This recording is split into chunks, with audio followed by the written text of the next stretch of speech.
इन काल में किसी नगर में एक सेठ जी रहते थे।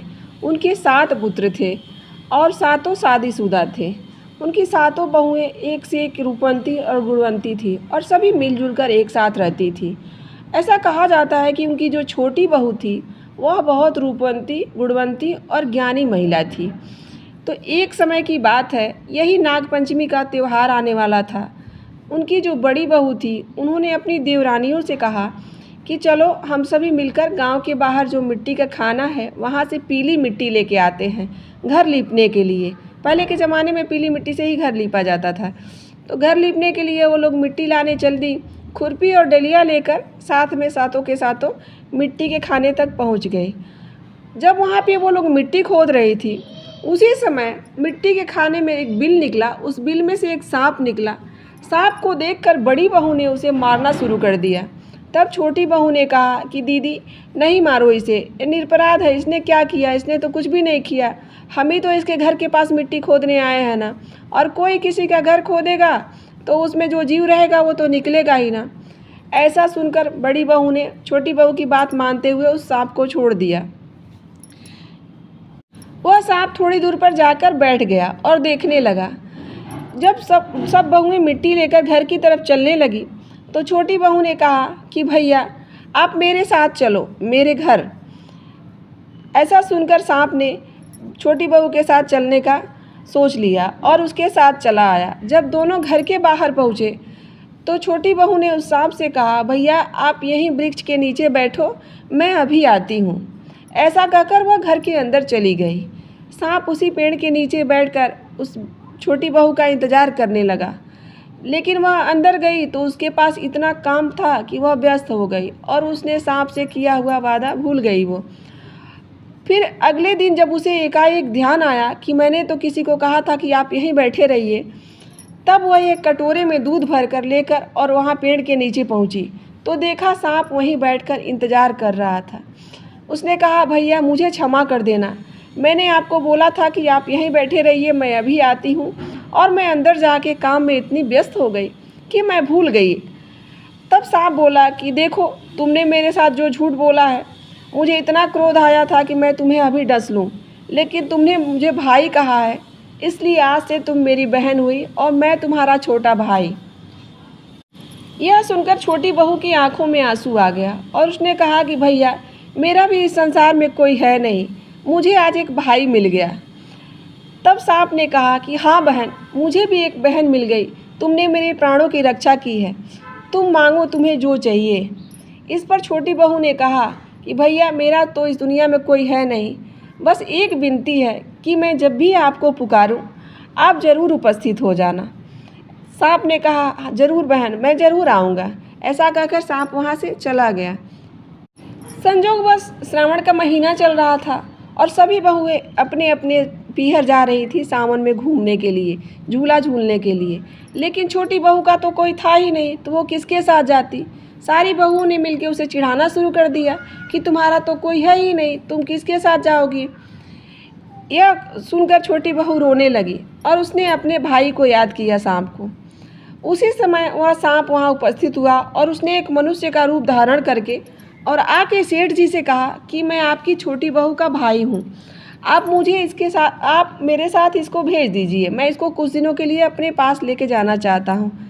तब सभी ने आश्चर्य से उसकी तरफ देखते हुए कहा कि इसका तो कोई भाई ही नहीं है, इसका तो कोई पीहर ही नहीं है, फिर ये कौन आ गया। तब उस सांप ने उसे बहुत विधिवत समझाया कि मैं इसके दूर का रिश्तेदार हूँ, इसके दूर का भाई हूँ। ऐसा सुनकर जब सेठ जी को संतुष्टि हो गई तो उन्होंने अपनी छोटी बहू को उस आदमी के साथ, उसके भाई के साथ भेज दिया।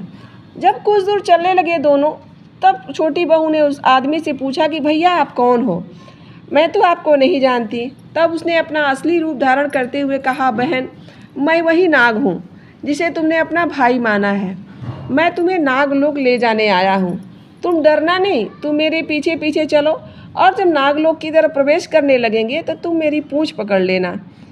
ऐसा ही हुआ। कुछ दूर चलने के बाद जब नागलोक की तरफ बढ़ने लगे तो छोटी बहू ने उस नाग की पूँछ पकड़ ली और दोनों नागलोक को चले गए।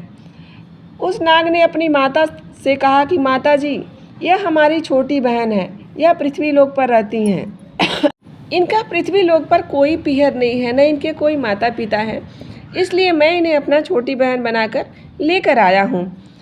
यह सुनकर नाग माता ने छोटी बहू को गले से लगा लिया और कहा कि हाँ बेटी, मैं ही तुम्हारी माँ हूँ, तुम मेरी बेटी हो, तुमको जितना दिन इच्छा हो यहाँ रहो, यही तुम्हारा पीहर है। फिर ऐसे ही समय व्यतीत होने लगा। कुछ दिन तक वह यहीं रुकी। उसी समय नागलोक में एक विचित्र घटना घटी हुई थी। वहाँ पे शेषनाग के बहुत छोटे छोटे से बच्चे पैदा हुए थे। तो उनको नाग माता क्या करती थी, रोज़ दूध गर्म करके फिर उन्हें ठंडा करती थी और ठंडा करके एक घंटी थी जिसे वह बजाती थी। तो घंटी की आवाज़ सुनकर वो सारे बच्चे दौड़ते हुए दूध की तरफ आते थे और दूध पी लेते थे। एक दिन छोटी बहू ने कहा कि माता जी, आज मैं दूध ठंडा कर देती हूँ, आप कुछ और काम कर लीजिए। जब छोटी बहू दूध ठंडा कर रही थी तो वो अपने घर के ख्यालों में खोई हुई थी। सोच रही थी कि काफ़ी दिन मुझे यहाँ आए हुए हो गया, क्यों ना मैं अपनी ससुराल की तरफ लौट जाऊँ। इसी गलती में उसे एहसास ही नहीं रहा कि दूध ठंडा हुआ कि नहीं हुआ और उसने गलती से घंटी बजा दिया। घंटी की आवाज़ सुनकर सभी छोटे छोटे नाग के जो बच्चे थे वो दौड़ते हुए दूध की तरफ आए और उन्होंने दूध में मुँह लगाया तो उनका फन जल गया और वे सब छोटी बहू पे क्रोधित हो गए और उन्होंने बोला कि इसने हमारा फन जलाया है, हम इसे अभी काटेंगे, हम इसको डस लेंगे। ऐसा सुनकर नाग माता आ गई उनके आगे और उनकी रक्षा की और कहा कि नहीं, ये तुम्हारी बहन है, तुम लोग इनके साथ ऐसा नहीं कर सकते। तब सभी ने मिलकर उन्हें छोड़ दिया। फिर कुछ समय के बाद काफ़ी सा धन और पैसे, रुपए, हीरे, सरफियाँ देकर नाग माता और उनके भाई ने छोटी बहू को विदा कर दिया। इतना धन लेकर जब छोटी बहू अपने घर आई तो सभी देखकर आश्चर्यचकित रह गए कि इतना सारा धन, और मतलब पहली बार किसी का मायका मिला हो और इतना धन और इतना पैसा देकर विदा किया। इस पर उनकी बड़ी जो जेठानी थी उन्होंने ताने देते हुए कहा कि जब तुम्हारे माँ और भाई ने इतना धन दिया है तो उन्होंने एक झाड़ू क्यों नहीं दे दिया सोने का, इसे साफ करने के लिए।